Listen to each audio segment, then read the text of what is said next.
नमस्कार, आप सभी का स्वागत है। आपके साथ मैं हूं पूजा यादव। मेरे YouTube चैनल को लाइक कीजिएगा, सब्सक्राइब कीजिएगा, कमेंट करके अपने विचार भी आप साझा कर सकते हैं। सेम मेरे फेसबुक आईडी पर भी आप लोग सर्च कर सकते हैं पूजा यादव नाम से, वहां पर भी आप अपने विचार साझा कर सकते हैं मेरे साथ में। लाइक कमेंट शेयर वहां पर भी कीजिएगा।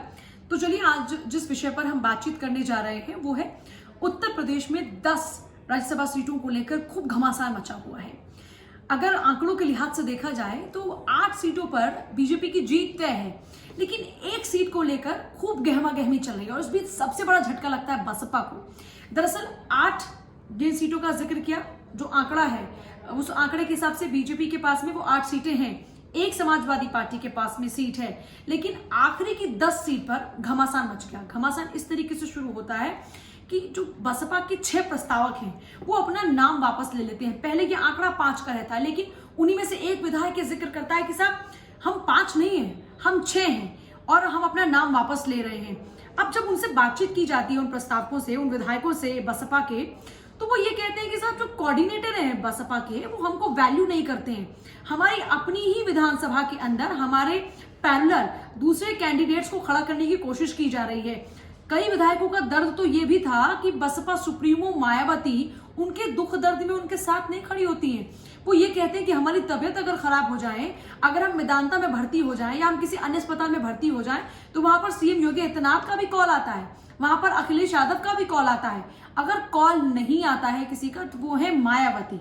और इसीलिए अब हम ये बात समझ चुके हैं कि कोऑर्डिनेटर्स जो हैं बसपा के वो बट्टा बिठाना चाहते हैं पार्टी का, वो पूर्ण रूप से मायावती को बर्बाद कर देना चाहते हैं।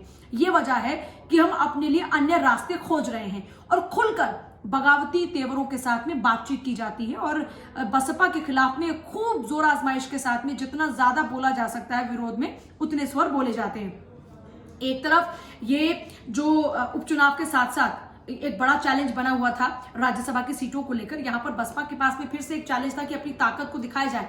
ये भी बसपा के विधायक आरोप लगाते हैं कि ये तो बीजेपी के साथ हाथ मिला रही है, बसपा सुप्रीमो बीजेपी के साथ में हाथ मिला रही है, ये भी आरोप बसपा के विधायक लगाते हैं। अब इसके बाद से ये नजर आता है कि बसपा की जमीन खिसक रही है क्या।